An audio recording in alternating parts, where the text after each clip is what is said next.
Officer Morris, what are you doing? I'm singing. No, I meant with the book. I'm reading on how to review film.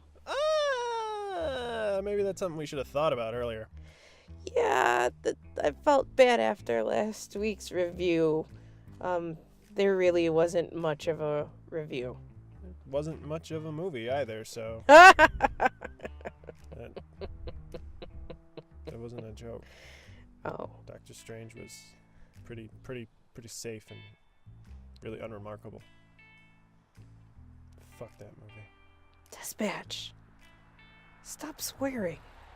Shit! It's time to get back to work, though. All right. Check the docket.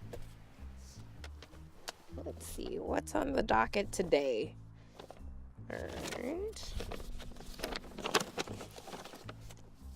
First man in space. First man into space. First man space? First MySpace? First spaceman.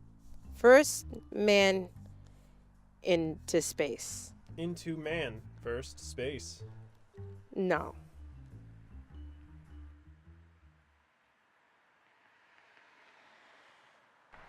First man into space. So, I mean, I think the title says everything about the movie. It focuses actually around two brothers. One is this extremely motivated,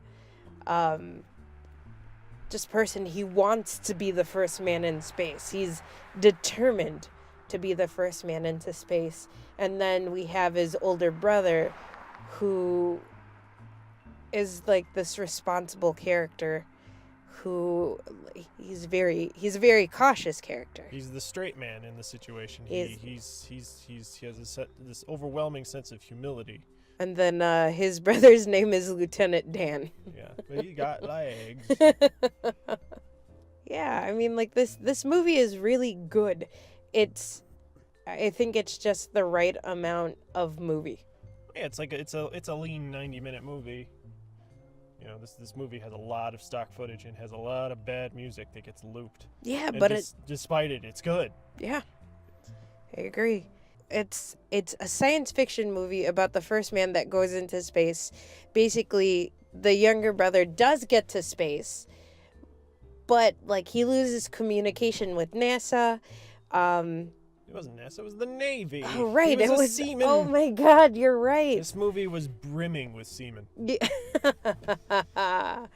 But like he achieves going to space, but they find his spaceship. It was a jet, right? Well, it was like a rocket plane. It was really just the X-1 that Chuck Yeager flew and broke the sound barrier in. Well, anyway, like they find his spacecraft in a field, and they assume the worst has happened. They assume that Lieutenant Dan is dead.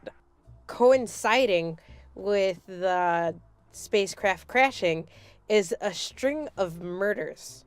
Spoilers, but the monster is his brother. Well, yeah. I mean, that's not really that crazy of a thing to say, spoiling a 60-year-old movie. I mean, if you were going to see it, you probably saw it. And if you're watching this, you probably already watched the movie. Yeah. Yeah. But, yeah. He sees the meteorite dust on the airplane. He sees the meteorite dust, on the cows. And then it's in the blood bank. And then he starts talking to not the Nazi, German scientist. Yeah. About the scales that had formed on the plane before it crashed and how they basically made it completely indestructible. And that they somehow altered the biology of the plane. Yeah, it acted as a shell to protect the spacecraft. Yes, and then they later. It's because you were thinking about the German scientist. Yeah, I just love Hosen. I was thinking, I love the metric system. Anyway, German scientist man, they find Lieutenant Dan's helmet. There's a horrible monster that knows how to drive a truck. Somehow steals a car and kills a woman, and then beats up a sheriff. And then it's all but certain that Lieutenant Dan is a monster. Yes, Lieutenant Dan is a horrifying, disfigured monster. And I would call, like, if you see this movie, I would call the costume, like, if you didn't know, it looked cheap looking, but then it made sense why it looked so raggedy. It was like it was his space uniform. What is that called? A suit? Space suit. Space suit. It's covered in the meteorite Yeah, dust, and it altered his biology and made him a blood-sucking monster that was completely indestructible to bullets and couldn't be hurt. He couldn't breathe. Yeah, he couldn't breathe. The meteorite dust actually altered his biology so much that he needed to suck on blood and needed a thinner atmosphere in order to go out and think. Yeah, so at the climax of the movie, he figures out, yeah, he can't breathe. And, like, he's sucking blood because he needs it to continue to survive. And there was, like, this base survival instinct that just kind of kept him going.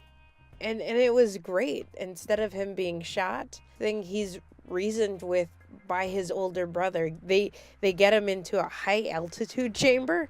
He starts listening to orders. The German scientist over the PA system starts directing him and telling him what to do, and he actually listens for a change. It's because he wanted to brag and say, I was the first man in space. Yeah, he's in this altitude chamber with his brother. Is more lucid than ever, but his brother is dying in the altitude chamber because he's not a horrible mutated monster. Yeah. It has to breathe through a hose in order to survive it. The climax of the movie takes place there. Evokes actually a lot of emotion, a lot of, like, this is like America after World War II, and we're striving to new heights, literally. We have to make sacrifices in order to go ahead and keep going. Oh, absolutely. I mean, even if the cost is human life. And this movie does cost human life.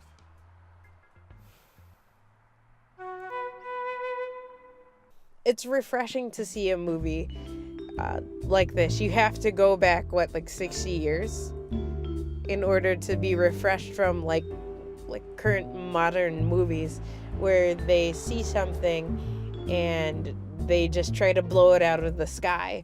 Where this movie, they try to reason it. There's this unknown thing that's killing, but instead of they try and reason with it and see what it's looking for. All right. Okay. Can I read my book now?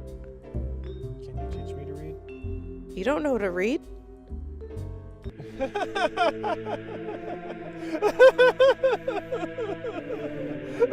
Dispatch!